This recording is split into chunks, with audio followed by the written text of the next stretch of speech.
1. This episode, building a rolling gate for your deck. If we haven't told you, John got a new dog. It's a very energetic new dog. Its name is Wiley. The famous Handyman Pros radio show guest host Z-Man passed away kind of a bit of a while ago at this point. But anyway, with Wiley, John needed a new rolling gate for his deck because John likes to kick the dog out onto the gate or out onto the deck to get rid of him, to get him out of the way. But anyway, in that process, we decided, hey, this is a great show. We're gonna create a show on building a rolling gate for your deck.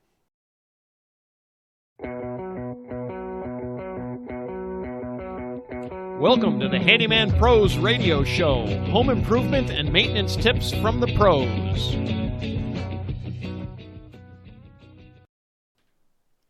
Thanks for listening to another edition of the Handyman Pros radio show, where our goal is to help save you time, money, and aggravation on your home maintenance and repair.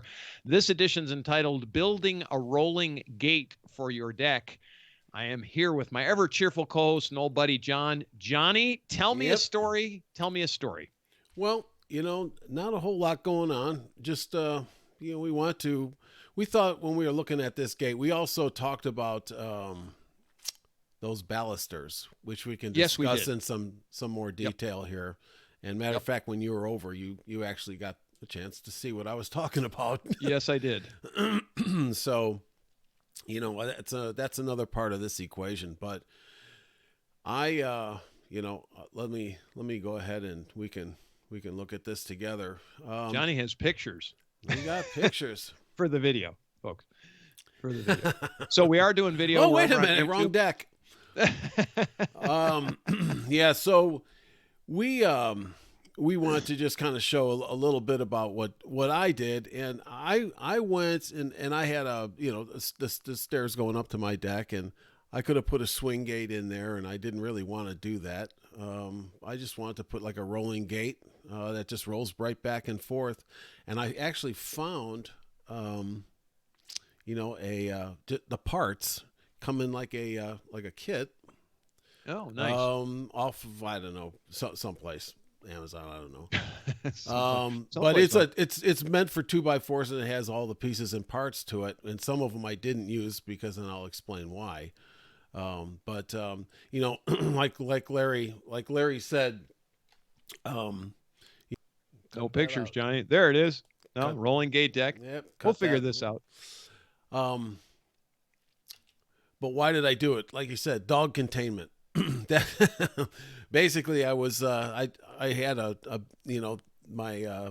deck that I have outside is pretty big, 24 by 24, I think it is, or 25 by 25. That part of it, and it's perfect for the dog. So, and like you said, it's energetic and like to get them out of the house. So, like I said, I bought this kit. I didn't take pictures of the kit itself. It comes in like a little box, with all the pieces and parts, but it's all metal. So you have to supply your own 2x4s, and then the balusters. Okay. Right. Yep. So there's the dog, and there's a Wiley. Folks, I have to tell you a story. So I talk to John every day on the phone, and I'm not sure that this dog actually comes to the words Wiley, because all I ever hear John saying is, "Don't bite me, you." Cut it out. He's getting a bit better, but we got him when he was like 1.5, and he's probably 1 3/4 now. And and he's a big dog. He's a lot. Yeah. He actually sort of surprised me. He was a little bigger than I thought he was going to be. Anyway, and he's bigger than that now. So I'm amazed he just doesn't go over the top of your gate, or not your gate, but over the top of your railing on your deck. I suppose no deer have gone running by there when he's been out there. No, he has seen that, and he's pretty tame with that, and squirrels, unless they get real close, and then it's full on. So I kind of broke him. I kind of broke him of that. Anyways, what you're seeing here is I'm just cutting the 2x4s, and you basically are just going to put this thing together, screw it together, And it Did the looks, kit did the kit come with the corners, it John? comes with the corners. So now let me Okay. lay out so I can show you here. So what you're seeing is if you're listening to the podcast, it basically has four 90-degree corners that the 2x4s fit into and butt up against, and then you screw it all the way around. And you're just going to put this thing together and hold all the 2x4s together, both outside and inside. They have brackets, but and it's very simple, very simple. But the kit was pretty cheap actually for what it was. You know, it came with all these metal brackets, which surprised me are really nice. I mean, they're really thick, and it comes with the casters and everything. I don't know what I paid for this thing, maybe $50-$60 or something. So I mean, I couldn't even go down to Home Depot and buy half that stuff for if I could even find it. Yeah, or then you need a parts list and all too. So that's the other thing. Yeah. So this kit was really designed for a 2x4, a standing 2x4 fence. And when I say that, there's fences out there that are the 2x4s are on edge, right? Instead of like my deck is, they're like they're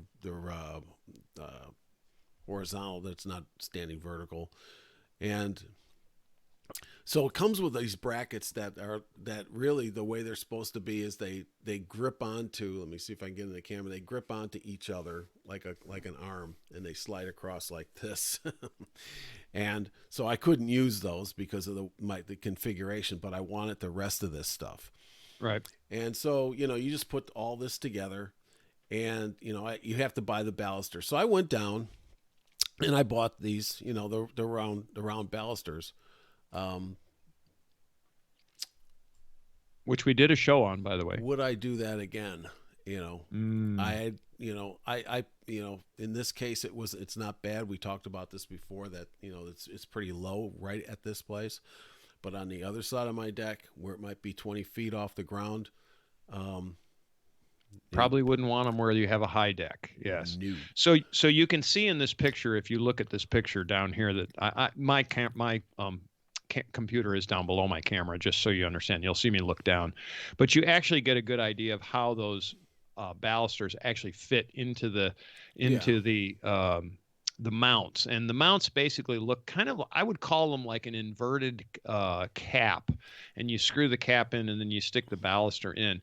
The problem with this particular mounting system that John purchased was that the caps themselves are only about a quarter, maybe a half an inch thick. And what happened is that go into the tubes obviously are hollow. Yeah.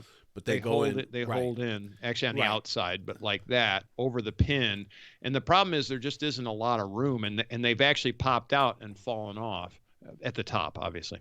But that's because the wood warped.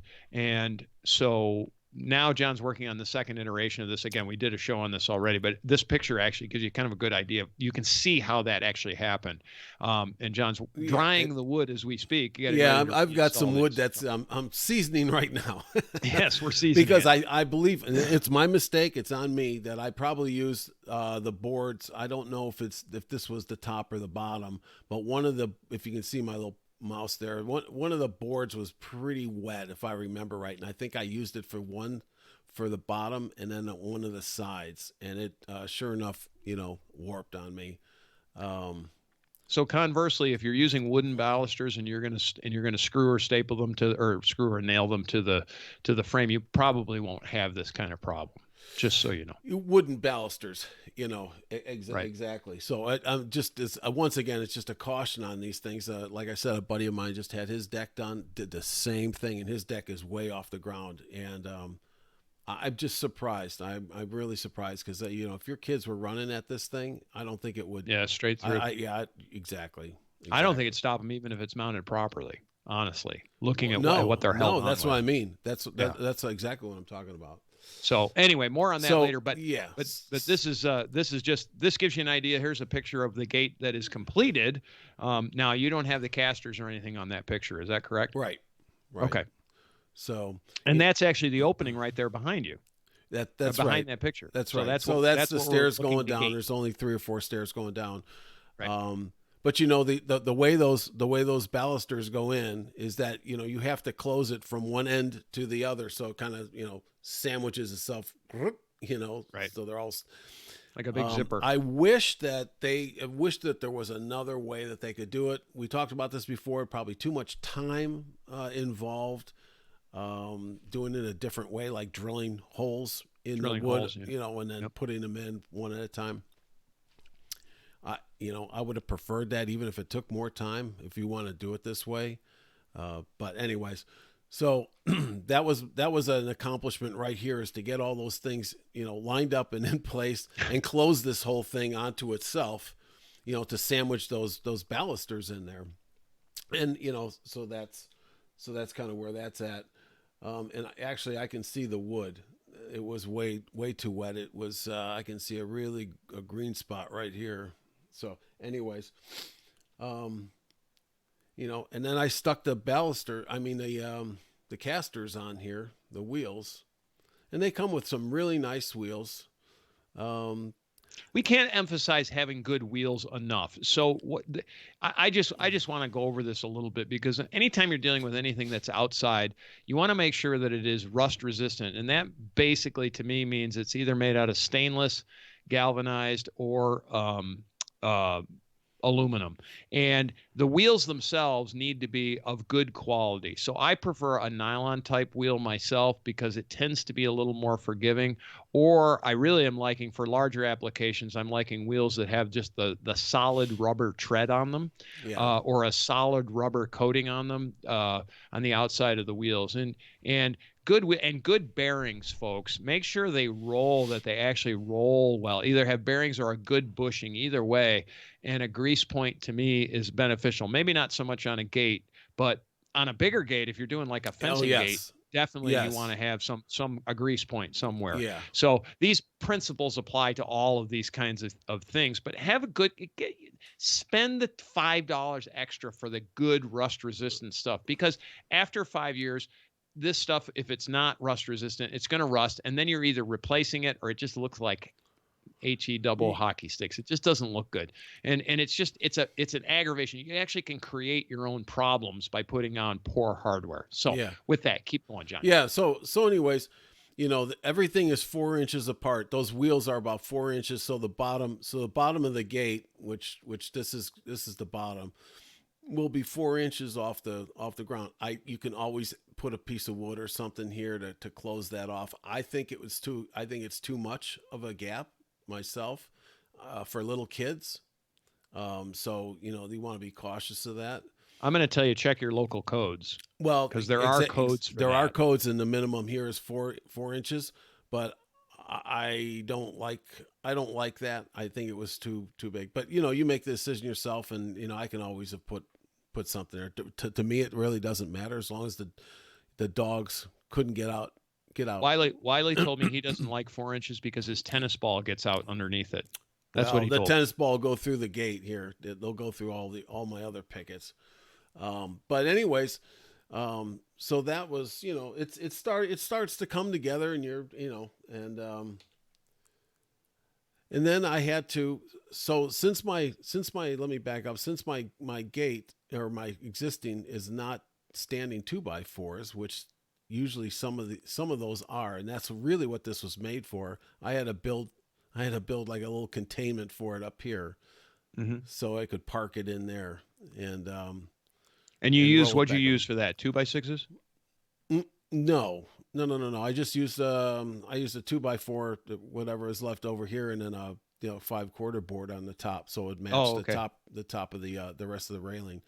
Okay. And fairly straightforward. What I liked about the kit, it came with, like I said, all the corners, but and the wheels. And you just talked about the wheels. They're really good wheels. They're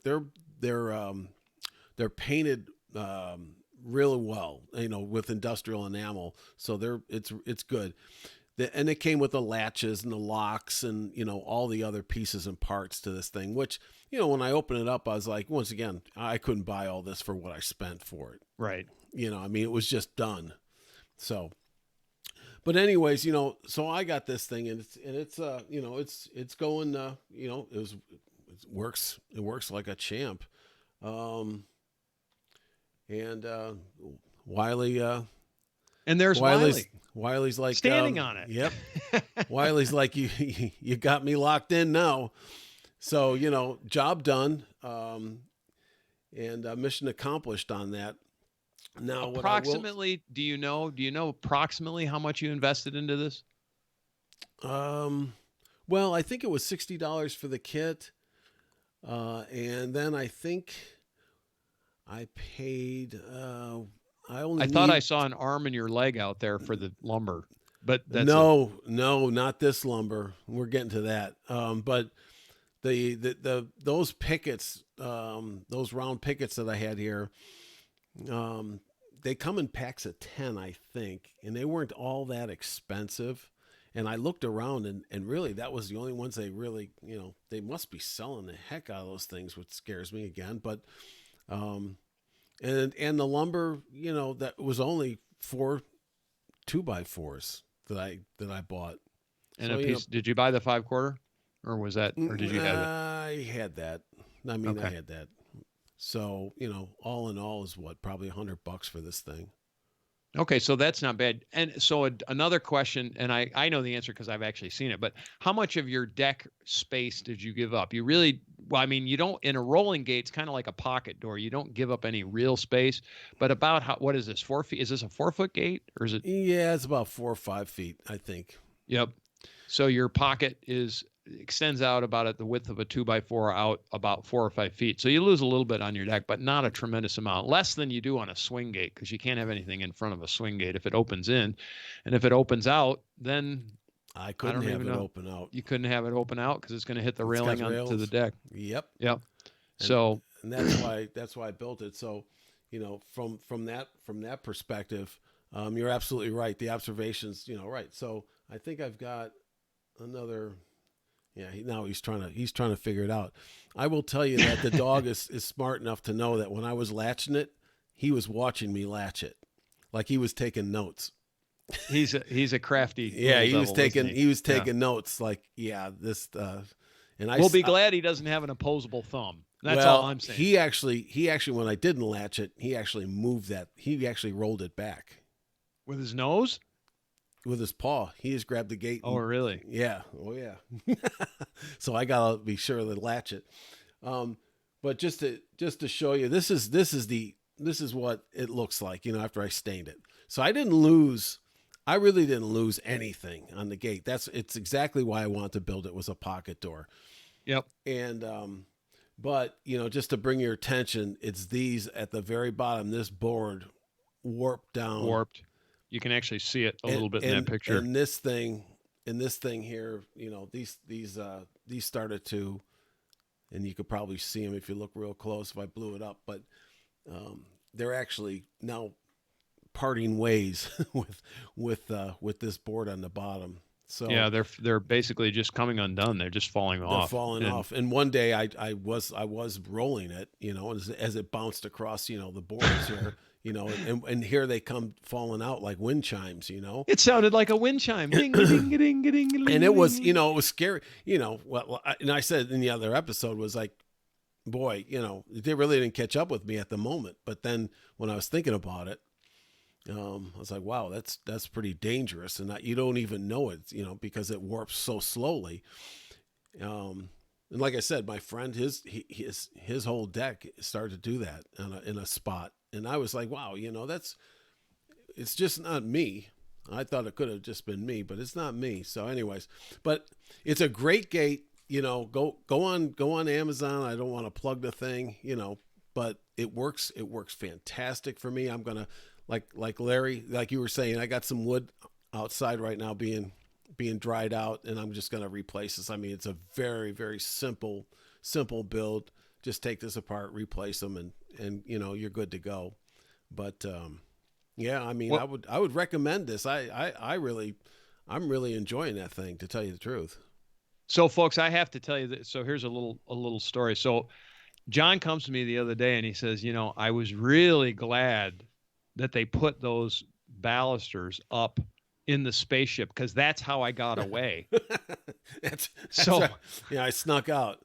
Johnny got away. Otherwise, he'd still be, we don't know where he'd be, doing God knows what when he got abducted the last time from the aliens that landed in his yard. You know, I told you, John, every time they land and you try to take their spaceship apart, they're starting to get pissed. So they're one of these days you're going to disappear and I'm never going to see you or hear from you again.